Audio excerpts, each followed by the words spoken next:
ఈరోజేంటంటే July 3న 'రాహు బహదూర్' సినిమా release అయింది. అయితే నేను 5థ్ చూసాను. అయితే నాకు ఈ సినిమా ఏమనిపించింది, నాకెంత నచ్చింది అండ్ నాకు ఈ సినిమా మీద ఉన్న ఒపీనియన్ ఎక్స్‌ప్రెస్ చేయడానికి నాకు ఇప్పుడే కుదిరింది. అండ్ ఈ వీడియో ఎప్పుడు అప్‌లోడ్ చేస్తానో తెలీదు. ఓకే. ఇంకా సినిమా గురించి మాట్లాడుకుందాం. సినిమా అయితే నిజంగా చాలా చాలా అద్భుతంగా ఉంది సినిమా 'రావు బహదూర్'. చాలామందికి ఈ సినిమా నచ్చింది.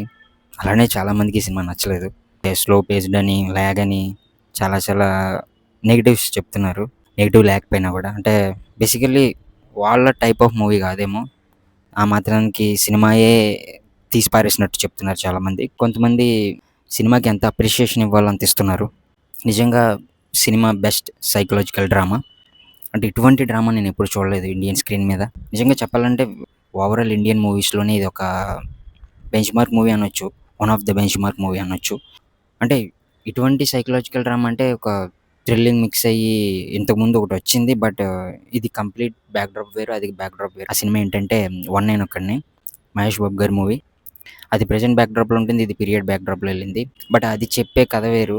జస్ట్ ఆ సైకలాజికల్ థ్రిల్లింగ్, ఆ ట్విస్ట్‌లు అదొక్కటి చిన్న సిమిలారిటీ తప్ప 2 సినిమాలకి పూర్తిగా కథ, స్క్రీన్ ప్లే అన్నీ డిఫరెంట్ ఉంటాయి.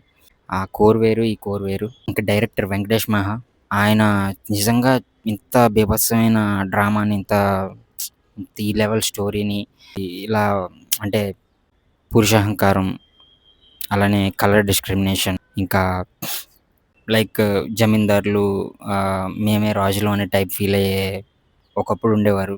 అప్పుడు పరిస్థితులు ఇప్పటికీ అలానే ఉన్నాయన్నట్టు క్యాస్ట్ గురించైనా. ఈ అహంకారం అండ్ అనుమానం అనే ఈ పాయింట్స్‌ని ఈ లెవెల్‌లో చూపించడం అనేది నిజంగా హైలైట్ సినిమాకి.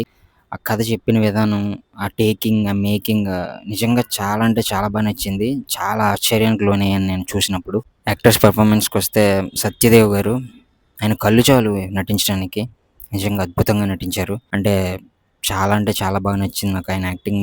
నార్మల్‌గా నేను సైడ్ క్యారెక్టర్‌లు చేసినప్పటి నుంచి ఆయనంటే ఒక మంచి ఇంప్రెషన్ చాలా ఇష్టం ఆయన నటుడుగా. అలాంటిది ఆయన మెయిన్ లీడ్‌గా చేసిన సినిమాలు గూడా రావాల్సిన గుర్తింపు ఇప్పటికి రాలేదు. అండ్ ఇది మరి ఏ రేంజ్‌లో రికగ్నిషన్ వచ్చిందో నాకు తెలీదు ఈ సినిమాకి. బట్ చాలా పెద్ద అప్రిషియేషనే కావాలి ఇంకా గూడా ఈ సినిమాకి. నిజంగా బెస్ట్ తెలుగు సినిమా. ఇంకా అలానే మిగతా నటీనటులకొస్తే 'సత్యదేవ్' గారి ఫ్రెండ్ క్యారెక్టర్ చేసిన పర్సన్ గానీ, అండ్ 'సత్యదేవ్' గారి వైఫ్ క్యారెక్టర్ చేసిన ఆ అమ్మాయి, కొత్త అమ్మాయి కానీ చాలా అంటే చాలా బాగా యాక్ట్ చేసింది. నిజంగా ఒక్కో క్యారెక్టర్ ఒక్కో మెంటాలిటీని చూపిస్తూ ఉంటది.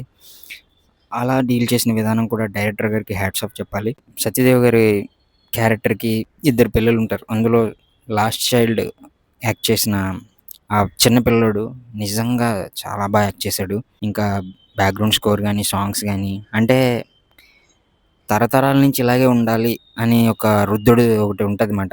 అది క్యాస్ట్ వైస్ అయినా, లేదా డబ్బు ఉన్నది విధానంగానైనా రుద్దుతా ఉంటారు తరతరాల నుంచి ఉన్న పెద్దవాళ్ళు. అదొక సాంగ్‌లో తేల్చి చెప్పడం అనేది, ఆ సెటైరికల్‌గా తీసుకెళ్ళడం అనేది చాలా, చాలా చాలా కొత్తగా అనిపించింది సినిమా. ఆ సాంగ్ గానీ, ఆ లిరిక్స్ గానీ గట్టిగా స్లాప్ ఇచ్చినట్టుంది. ఆహ్, ఈ కుల పిచ్చులు, డబ్బు పిచ్చులు, ఈ మేము ఎక్కువ అనే అహంకారం ఉండే వాళ్ళకి ఇచ్చినట్టు.